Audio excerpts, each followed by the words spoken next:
Hi guys! So today I am here to talk to you about writing and the place that writing holds in my life in the various different aspects, whether that's non-fiction or fiction, whether that's professionally or recreationally. I have touched on this topic before in the past, and one of my 2018 goals for the year was to do more creative writing, and that is something that I have very much fulfilled in 2018 and continued into this new year and gathered a lot of momentum in, and it has brought me so much joy.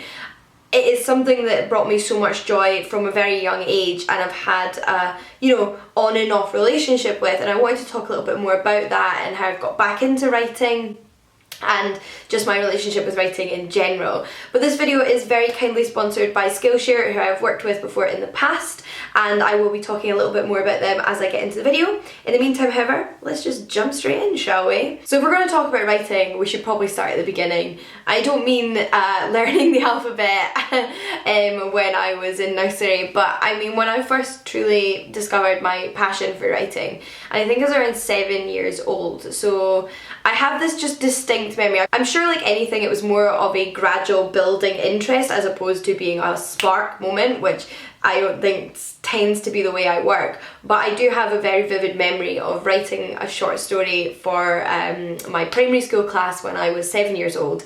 And it was called the Battle of the Pots and Pans, and it was all about these farmyard animals, although there was also a giant snail, so it wasn't necessarily an accurate representation of what a British farm looks like. But and I just remember writing the story. I illustrated the story. It was one of the first experiences I'd had in school of being sort of encouraged to try out creative writing, and I was so proud of this story. I feel like I still have a copy of it somewhere in my mum's attic. But it was really from that moment on that I then became an avid creative writer in my free time. So from around that age onwards, I just remember constantly having a notepad in my backpack or in my bedroom that I was writing a novel in. I was constantly writing novels that were about 10 pages long, and starting things and never finishing them, but getting so much joy out of them. And every time I started a new book, obviously I had to start a new notepad, so I went through so much paper, but I loved it. I loved creative writing. Everyone knew I loved it. People were always buying me notebooks or writing prompt sets, and I just found so much joy and pleasure in it. So much so that it was never really something I stopped doing. It was very much my main hobby, aside from reading and from when I became a teenager outside of YouTube, because I got into YouTube when I was sort of in my teenage years, although I didn't start my channel until I was 18, but I did a bit of like blogging and things like that, so I got into that online sphere.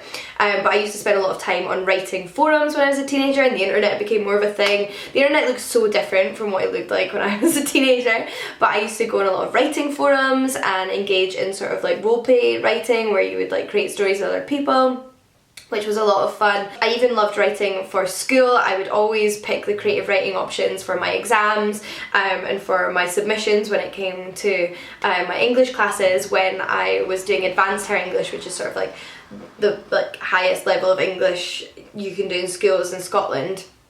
I did the option where you wrote a chapter of a book for your like final submission. I also had to write a long essay on a book of my choice. It was Sherlock Holmes. Surprise, surprise. But there was other options, and I did write a chapter of a book, and I loved doing that. Advanced Higher was in my final year of high school as well, but in earlier years I submitted a lot of stories competitions. Lots of them I didn't win. I did, however, win a Scots writing prize, which was a lot of fun. I wrote an entire story in Scots and won a Scots writing prize, which was really nice, and I got a nice award for that. And I also was shortlisted for a poetry prize that the National Gallery of Scotland run, where young people submit poems inspired by paintings in the National Gallery. And although I was not the winner, I was on the shortlist, so I still got to go to the award ceremony. Those are the two of the occasions that really stand out to me. But Like I'm sure a lot of people have experienced, creative writing was something that got left a little bit by the wayside when I went to university. I didn't do English, although I considered it at university. I didn't do anything related to creative writing in university. I pursued my other love, which was classics and ancient history. And I had these dreams of becoming an archaeologist, which I've now let go of, not in a negative sense. I just don't want to be an archaeologist anymore. But you know, I still love classics and ancient history because I talk about it all the time on here, and I even have a podcast about it, and I'm doing a PhD in about it. So it was all very much the right decision for me. But that focus on non-fiction, on studying antiquity, on reading non-fiction, on writing essays, and on analysing historical sources took over my life, and most of my writing energy went into writing essays, and that is something that's continued, and I have been continuously writing in the background, but never as frequently as say I was as a child and a teenager, which almost made me a little bit sad, because like with reading, this was a passion, this was something that brought me so much joy, and I equally, when I started university, stopped reading fiction almost entirely for about the first 2 years, and it wasn't until I discovered BookTube that I started reading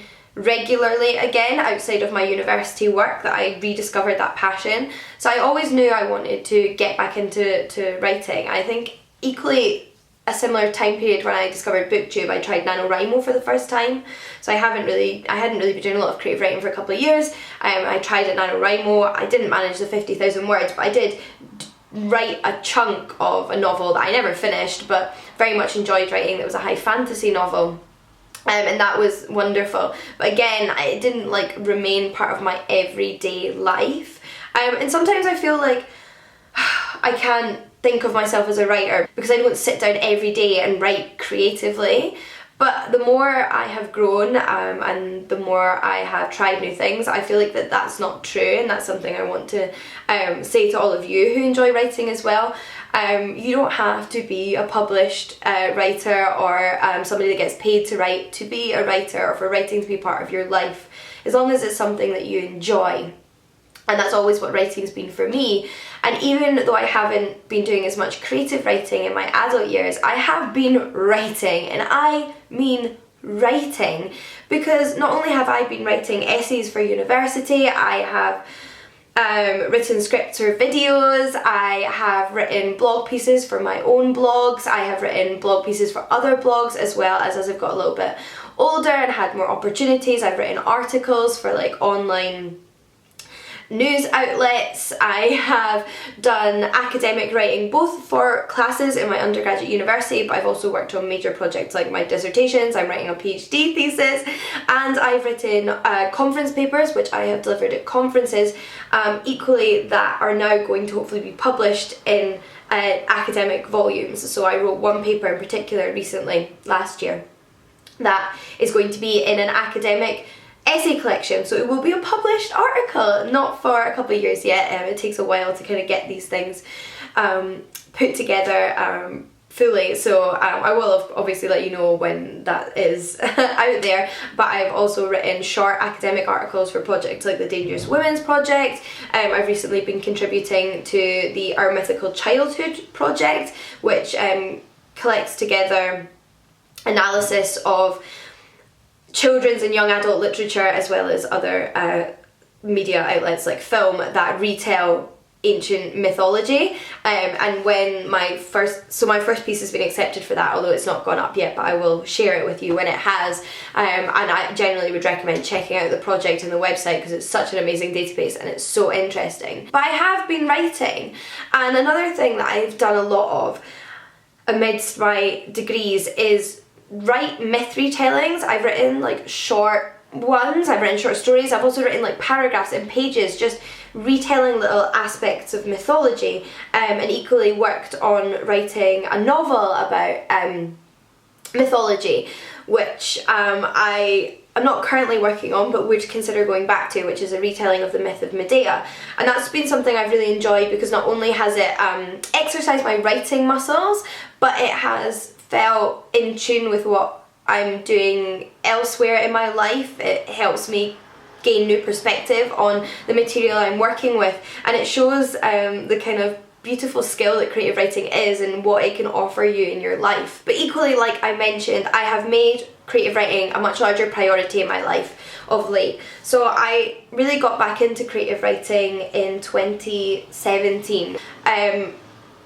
Just because it was another form of escapism. It was something I'd found passion and joy in the past, and it was something that I kind of wanted to pour myself into a little bit and do something I enjoyed that was a distraction. And when 2018 came around, I made the conscious effort to keep that up because I didn't want to let it slip again. And I really feel like I did little bits of flash fiction writing for myself. I equally worked on my Medea retelling, which I had started a couple of years before. And as the year went on, I started a new writing project, which is what I'm working on more dedicatedly at the moment. But it is difficult, especially when you have other priorities. That's not to say it's not possible, but when you have to work to make money, when you're studying and having to put work towards attaining a degree, then writing can easily fall to the wayside. And when you've taken a break from something, it can be a little bit difficult to get back into it. So I felt very much like I had honed my academic writing skills. I think my academic writing is of a relatively high level. I don't think I'd be doing a PhD if it wasn't. And equally something that I worked on in 2017 was a sort of first attempt at a non-fiction book that was a non-fiction book on women in Greek mythology that was meant to be accessible to everybody. That wasn't in any way an academic book, but it was supposed to be here are the myths about women in Greek mythology and different perspectives on them that anybody could check out that was interested. And that's something that, although I have again sort of popped to the side, has fed into my podcast, That's Ancient History. If you listen to my episode on Helen of Troy, that was heavily based on a chapter I'd written for this non-fiction book that I had for a time been working on. And again, I would love, as much as to write fiction, to write accessible non-fiction. So there's these like three categories. There's this academic non-fiction, there's the accessible non-fiction, and there's a creative fiction. Those are the three kind of main writing groups that I'm interested in. But one of the things I noticed when I was getting back into writing, having spent so much time in the academic world and writing for university and conferences and my PhD, was how that had changed my writing. Both I was a better, more skilled writer, but equally I was finding it more difficult to write accessibly and write in that natural way that you look for in fiction and accessible non-fiction, and I had to pull it back a little bit, and that was certainly a challenge. So it's very difficult because when it comes to university I'm trying to write in one way, and when it comes to my creative endeavours I'm trying to write in another way, and it's maintaining both those skills, which is one of the places again that like Skillshare has come in handy. So like I've mentioned before, Skillshare is an online platform that hosts more than 25,000 lessons to help you hone different skills, including writing. Now the breadth of classes on their website is kind of indescribable.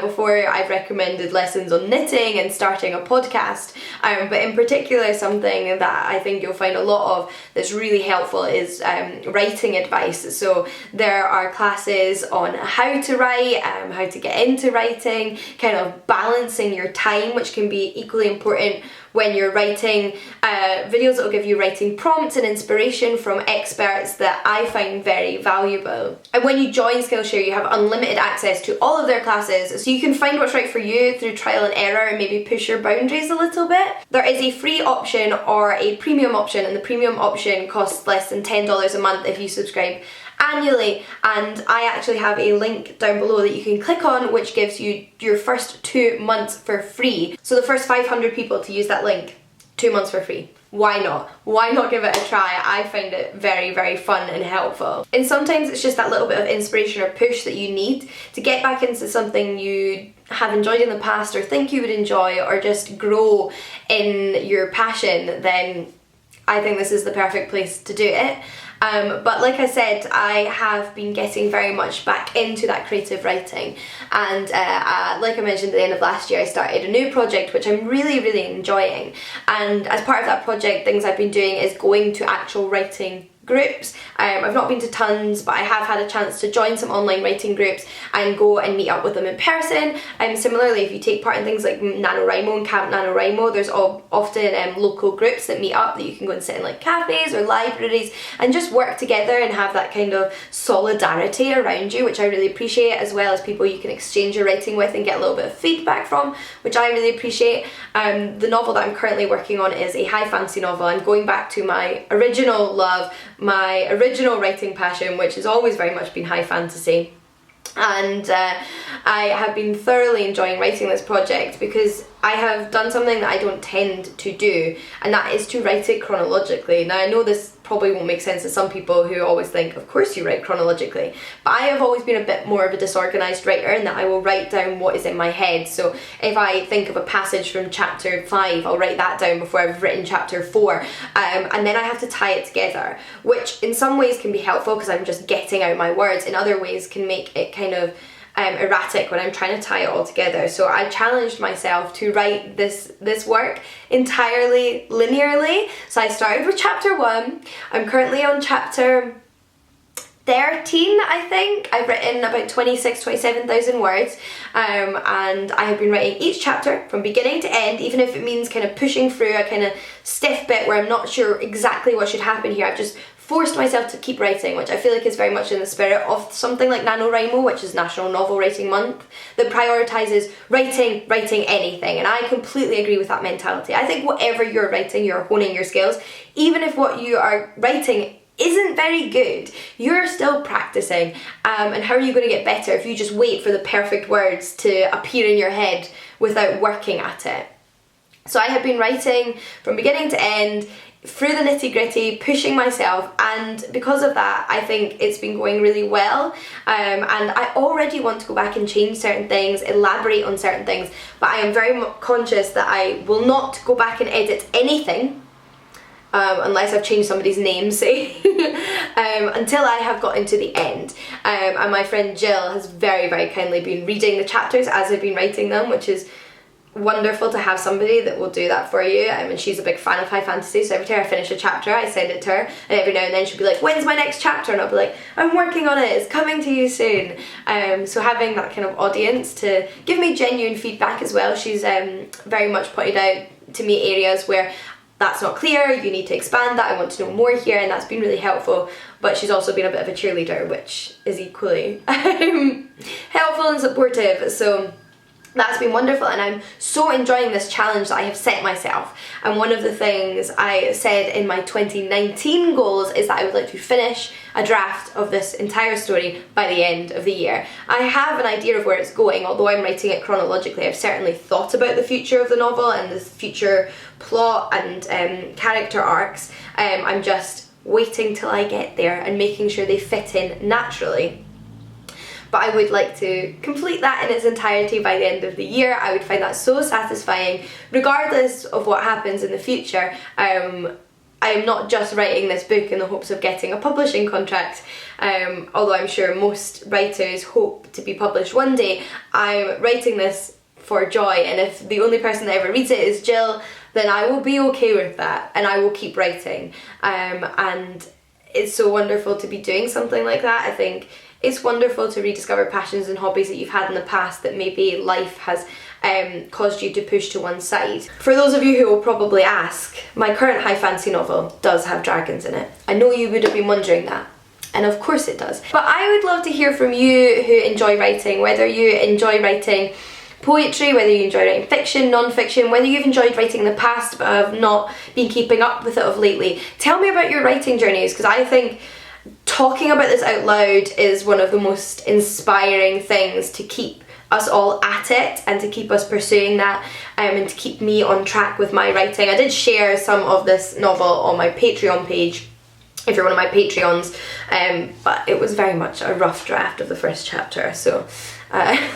I would love to know if you write, and if you share your writing online, please do leave me your blog or your Wattpad or whatever you share it on so I can check it out. I would love to do that. Equally, if you have gone on to become a published author, I'd love to hear about your journey. It's all so exciting, and I love writing, and I want to talk more about writing on my channel, I think. So do let me know your experience with writing, and do check out Skillshare if you're equally interested in getting back into writing, learning a little bit more about the writing process and honing your writing skills. But until next time, happy reading, and I'll see you all again soon. Bye guys!